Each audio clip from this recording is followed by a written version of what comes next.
여리고 성은 세 가지 특징이 있는 성입니다. 첫째는 여리고 성은 가장 오래된 도시입니다. 고고학적 증거들에 의하면 여리고는 세계에서 가장 오래된 도시다. 여리고에서 발견한 어떤 유적들을 고고학적으로 조사를 해서 연대를 측정해 보니까 현재까지 발굴된 고대 도시 가운데 가장 오래된 도시라고 인정을 받고 있는 성이 여리고 성입니다. 그러니까 그만큼 역사가 길고 오래되었다라는 뜻이고, 그런데 그렇게 역사가 길고 오래된 이 무너지지 않는 이 여리고 성, 이 도시가 무너졌다는 거죠. 여러분의 삶 가운데 아주 오래된, 아주 고질적인, 아주 지독한, 아주 뿌리 깊은 문제가 있습니까? 그게 여러분들의 여리고입니다. 오랫동안 여러분들이 씨름하고 몸부림치고 그것 때문에 여러분들이 고통스럽고 울고 절망하고 두려워하고, 아무리 내가 애를 써보지만 도무지 무너지지 않을 것 같은 여러분 인생의 그 어떤 것들, 여러분 그것이 어떤 문제라 할지라도 우리 주님 만나면 무너질 줄 믿습니다. 그것이 여러분들의 죄일 수도 있고, 아니면 여러분의 어떤 환경일 수도 있고, 여러분과 함께 살고 있는 사람일 수도 있고, 또 여러분의 질병일 수도 있겠죠. 그러나 그것이 무엇이든 여러분 두려워하지 마시고 염려하지 마시고 걱정하지 마시고, 여호수아와 갈렙처럼 그것들은 우리들의 밥이다, 여러분 이렇게 오늘 선언할 수 있기를 주님의 이름으로 축복합니다. 변호산에서 주님이 변모하시고 난 뒤에 제자들과 산 내려오시니 산 아래에서 귀신 들린 아들 때문에 고생하는 그 아버지를 만나게 되고, 그 아버지가 예수님께로 달려와서 엎드려 말하기를 할 수 있으면 고쳐달라, 이렇게 부탁을 하니까 예수님이 유명한 말씀을 하시죠. 할 수 있거든이 무슨 말이냐, 믿는 자에게는 능치 못할 일이 없느니라. 여러분, 이 아들은 언제부터 이렇게 되었냐라고 물어보니까 어릴 때부터 그랬습니다. 그러니까 여러분, 이 아들은 이 가정의 오래된 아픔이었어요. 오래된 고질적인 문제였고, 뿌리 깊은 문제였고, 견고한 문제였고, 고칠 수 없는 문제였고, 마치 이 아들이 앓고 있는 이 질병은, 이 귀신 들림은 이 아들에게 있어서 그의 운명과도 같은 것이죠. 그 아들과는 떼어놓을 수 없는, 떨어지지 않는, 어쩌면 평생을 그렇게 살아야 되는 운명과 같은 문제였던 것입니다. 아마도 이 아버지는 이 아들의 이 질병을 고치기 위해서 가장 노력을 했겠죠. 할 수 있는 모든 것들은 다 했을 거 아니에요? 그런데 그 모든 시도가 번번이 실패하고 효과를 보지 못했던 것 같습니다. 모든 방법들이 다 실패했으니까, 그러니까 이 아버지가 그렇게 말할 수밖에 없는 거예요. 할 수 있거든. 왜? 다 실패했거든요. 나한테 데려와 봐라, 누구를 찾아가면 된다, 이거 먹으면 된다, 이렇게 하면 된다. 사람들이 다 장담한 거예요. 다 된다고. 그래서 갔어요. 그래서 사람을 만나기도 하고 치료를 받기도 하고 약을 먹기도 하고 무슨 처방을 받기도 하고 뭐 가진 것들을 다 해봤어. 다 할 수 있다고, 다 된다고 해서 갔는데 해보니까 다 안 됐거든. 그러니까 이 아버지의 마음 안에, 여러분, 우리가 번번이 실패하면 자신감을 잃어버려요. 자신감을 가져라 여러분 이렇게 얘기해도요, 내가 계속 실패하다 보면 자신감을 잃어버려요. 내가 한번 해보자, 자신감을 갖자, 여러분 아무리 다짐하고 다짐해도 모든 시도마다 다 실패하면 자신감을 잃어버릴 수밖에 없어요. 그러니까 할 수 있거든이 라고 말할 수밖에 없는 거죠. 여러분, 이 사람은 믿음이 없어서 할 수 있거든요 라고 여러분 우리는 말한 것처럼 보이지만, 할 수 있거든요 라고 하는 그 말을 할 수밖에 없는 이 아버지의 심정, 사실 우리는 거기까지 가야 되는 거예요. 우리가 여러분 믿음으로 주님을 붙들기 위해서는요, 어쩌면 우리는 이 아버지처럼 우리가 했던 모든 시도들이 다 실패했어야 되는 거예요.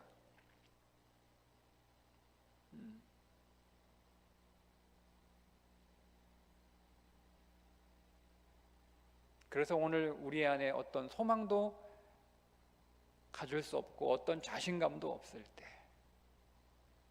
자신감이 충만한 것도 여러분 믿음일 수 있겠지만, 어떤 면에서 자신감이 없는 것도 우리에게 새로운 믿음을 일으키는 요소가 될 수 있다.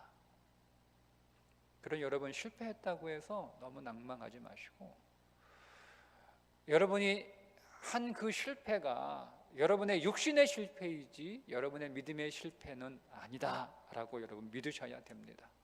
내가 믿음이 실패한 게 아니라 내 육신이 실패한 것이고, 내 방법이 실패한 것이고, 내 노력이 실패한 것이지 내 인생이 실패한 것은 아니다 하는 거죠.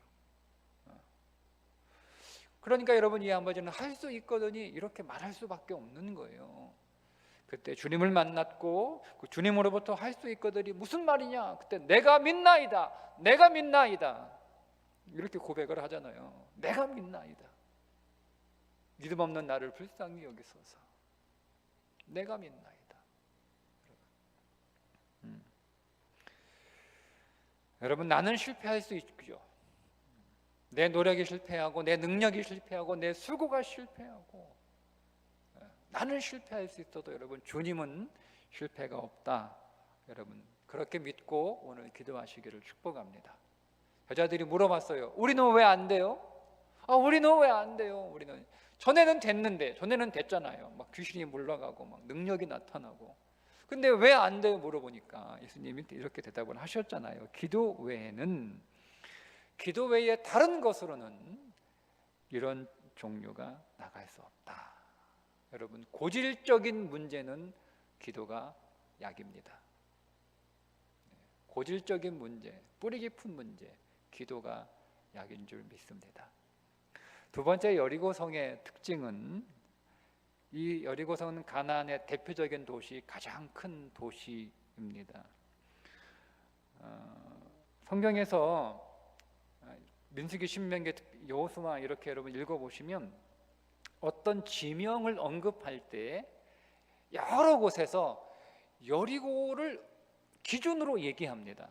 이렇게 말씀하죠. 제가 몇 개 좀 구절을 좀 찾아서 예를 읽어드리면, 민수기 33장 50절에 보니까 여리고 맞은편 요단 강가 모압 평지에서, 이렇게 그냥 요단 강가 모압 평지에서 이렇게 얘기해도 되거든요.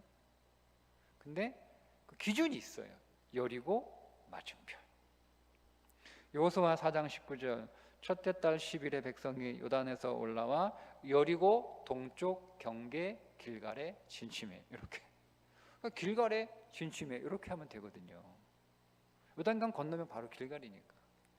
근데 거기에 어떤 도시를 기준으로 삼아요. 여리고 동쪽 경계. 16장 1절도 요셉 자손이 제비 뽑은 것은 여리고 샘 동쪽 곧 여리고 곁 요단으로부터 와서, 여리고 옆에 요단, 이렇게. 그러니까 성경에서 여러 구절에서 어떤 지명을 말할 때 꼭 여리고를 기준으로 그 지명을 말하는 경우가 굉장히 많습니다.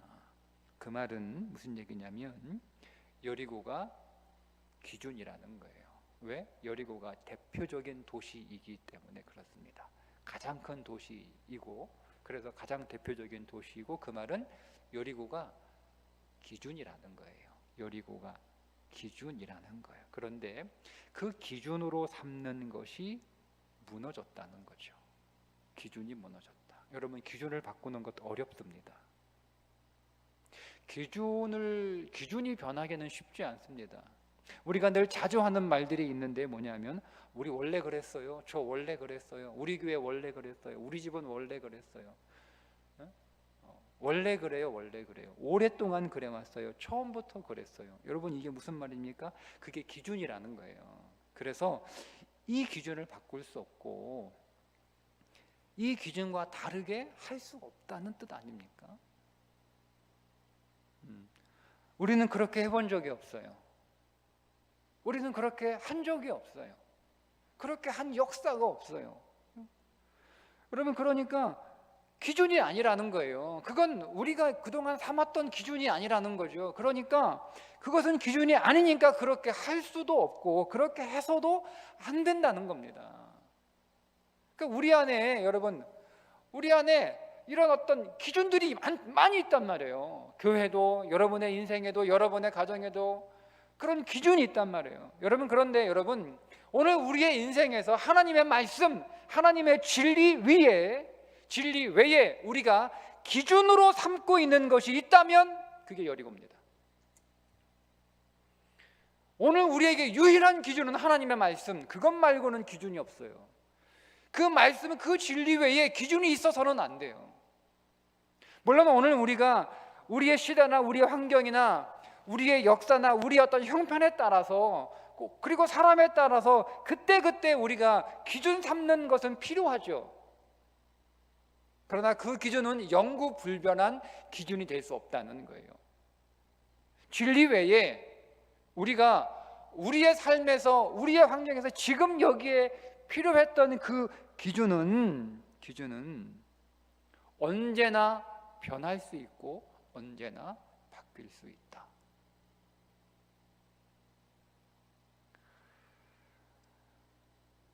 말씀 외에 절대로 안 된다, 절대로 안 되는 것 있을 수 없습니다. 말씀 외에, 진리 외에 이건 절대로 안 돼요. 이건, 여러분, 그런 건 여러분의 인생 안에 없어요. 말씀 외에는. 나다나엘이 나사렛에서 무슨 선한 게 나겠느냐, 그 당시 사람들의 기준이었어요. 나사렛은 뭐 선한 게 안 나와. 거기서 무슨 인물이 나와? 거기서 뭐 좋은 게 나와? 거기서 뭐 제대로 된 게 나와? 이게 그 당시 사람들의 편견이고 고정관념이었어요. 그러니까 나다나엘도 당연히 나사렛에서는 인물이 나올 수 없는 거예요. 그러니까 나사렛 출신이라고 그러면 다 한 수 아래, 한 수 접고 보는 거예요. 근데 거기서 위대한 선생이 나왔다고 빌립이 말하니까 굉장히 친한 친구거든요. 친구가 얘기하면 그래 할 만도 한데, 우리 그렇잖아요, 여러분. 여러분들이 신뢰하고 여러분들이 친한 누군가가 얘기하면 그게 보통 사람 생각이 아니어도 그래? 정말? 그런가? 여러분, 이렇게 할 수 있지 않습니까? 그런데 이 고정관념과 편견이 얼마나 여러분 그 뿌리 깊은지, 무슨 소리야? 절대 그런 일은 없어요. 절대 그런 일은 없어. 나사렛에서 절대 인물이 나올 일은, 나사렛에서 인물이 나온 적이 없거든요. 예수님 때문에 유명해진 동네가 나사렛이에요. 그러니까 절대 거기선 인물이 나올 수 없다. 이게 그의 고정관념이었는데 그의 고정관념을 예수님이 무너뜨리시는 거예요. 그래서 나다나엘이 예수님의 제자가 됩니다. 우리가 바돌로메라고 알고 있는 사람이 나다나엘이라고 추적이 되는 사람이에요. 예수님의 제자가 돼요. 예수님의 제자가 돼요. 여러분 인생 안에 절대 안 되는 것은 없습니다. 도전하십시오. 여러분의 편견, 여러분의 고정관념, 여러분 다 무너뜨리시고 주 예수의 이름으로 그분의 능력 안에서 여러분 다 무너뜨리시고 도전하시고, 과감하게 여러분 안에 안 돼라고 하는 부정적인 마음과 생각들 여러분 무너뜨리시고 여러분 도전하시기를 주님의 이름으로 축복합니다. 세 번째, 이 여리고의 특징은 굉장히 경제적으로 잘 사는 상업도시, 무역도시, 풍족한 도시, 잘 사는 도시, 이게 여리고의 특징입니다. 여리고는 가나안에 있는 도시들 가운데 가장 경제적인 도시, 그게 여리고였습니다. 여리고의 별명이 있는데 그 종려나무 성이라고 하는 별명을 가질 정도로 다 사막인데 그 사막에 있는 성 하나 덩그러니 있는 거거든요. 근데 그 여리고 성에는 종려나무가 아주 무성한 거, 그만큼 비옥한 땅이에요. 그 사막의 오아시스, 그 성 전체가 오아시스. 물이 굉장히 풍부해요. 물이 굉장히 풍부해요. 그래서 이 여리고는 사막 한가운데 있었음에도 불구하고 오랫동안 이 여리고가 번성할 수 있었던 이유가 이 엄청난 수량의 풍부한 물과 높은 기온의 환경이기 때문에. 그러니까 농산물이 풍부한 거, 종려나무만 아니라 뭐 바나나도 많이 나오고 뭐 발삼, 수지, 뭐 여러 가지 농작물들이 많이 나와요.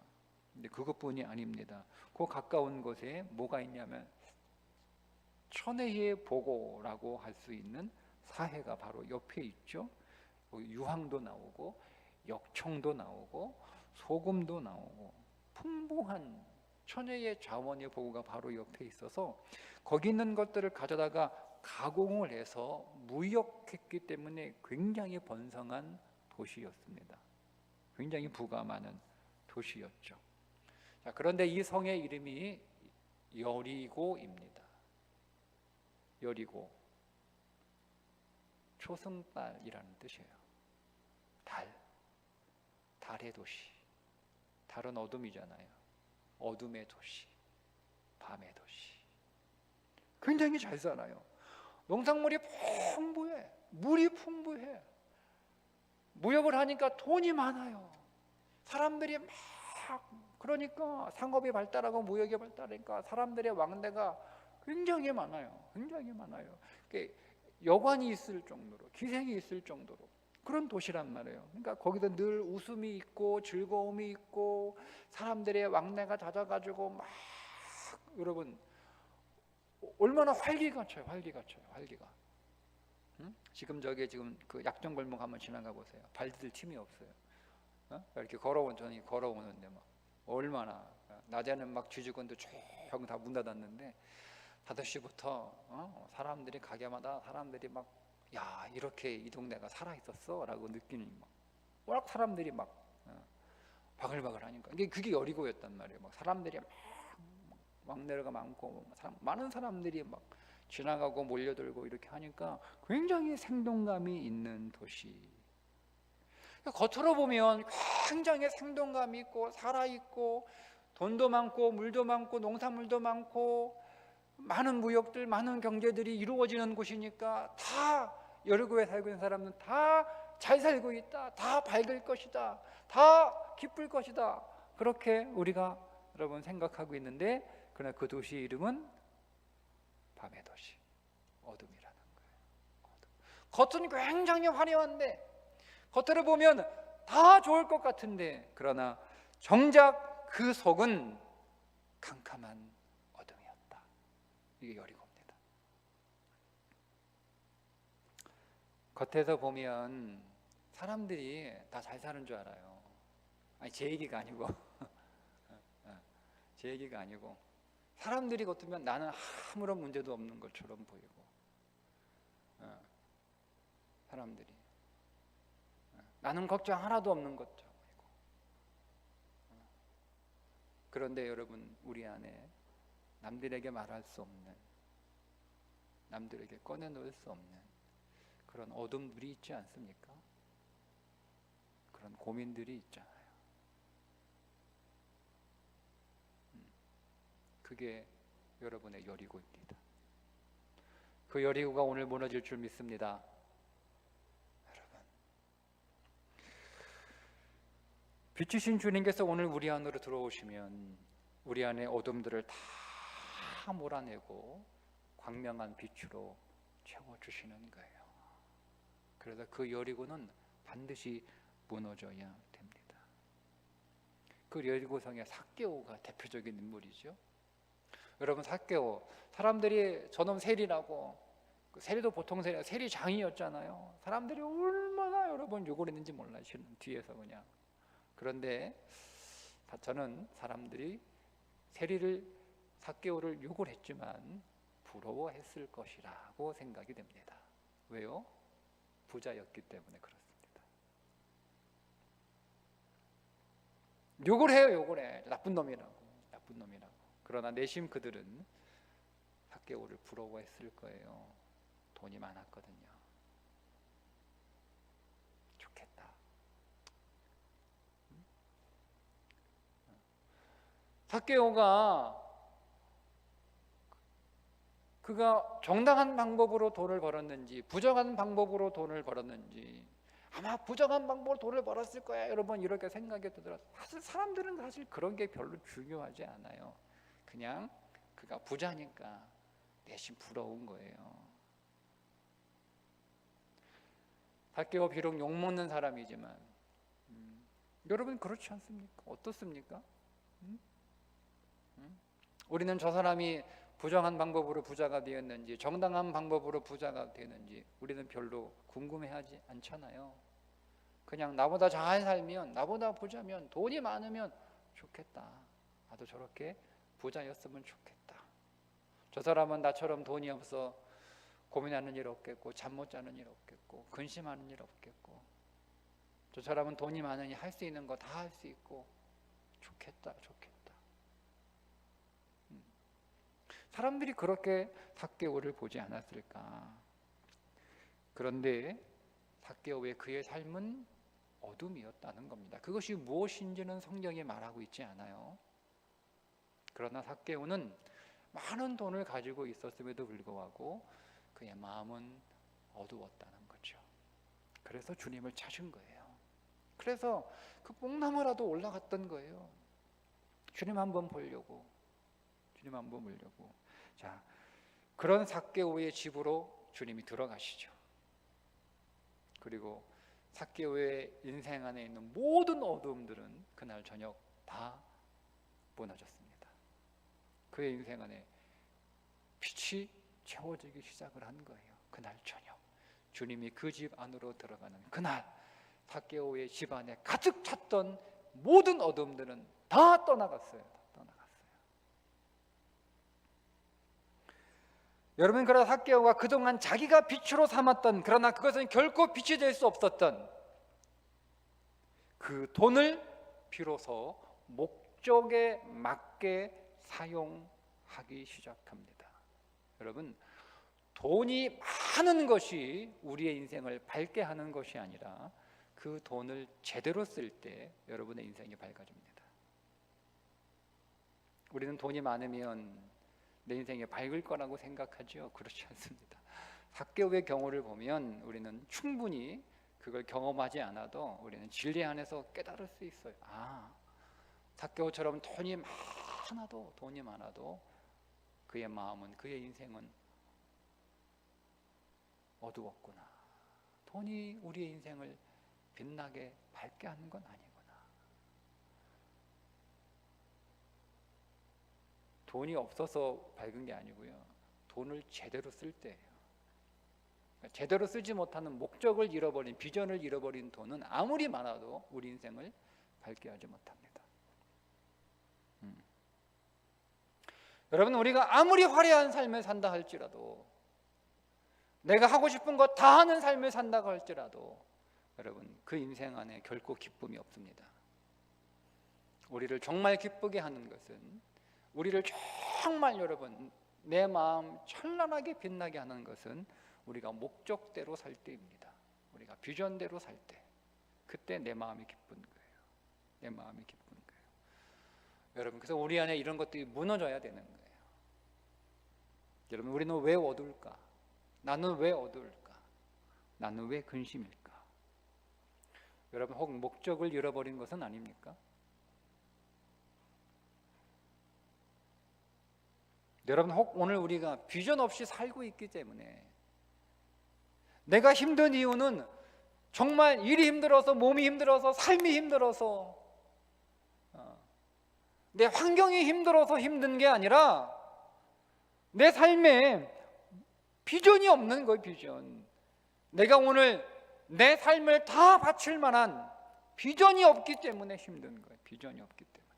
혹시 그런 것은 아닌가? 내가 살아야 될 사명을 잃어버렸기 때문에 내가 오늘 힘든 것은 아닌가? 여러분, 남들은 모르는 여러분들 안에 은밀한 어두움들, 그 어두움들이 오늘 기도를 통하여 주님께서 처리해 주시기를 주님의 이름으로 축복합니다. 오늘 기도할 때 우리의 여리고가 다 무너지기를 축복합니다.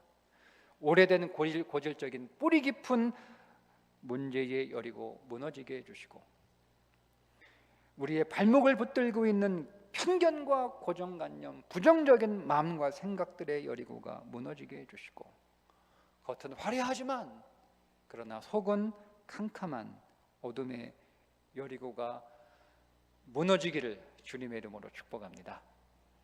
찬양하고 기도하겠습니다.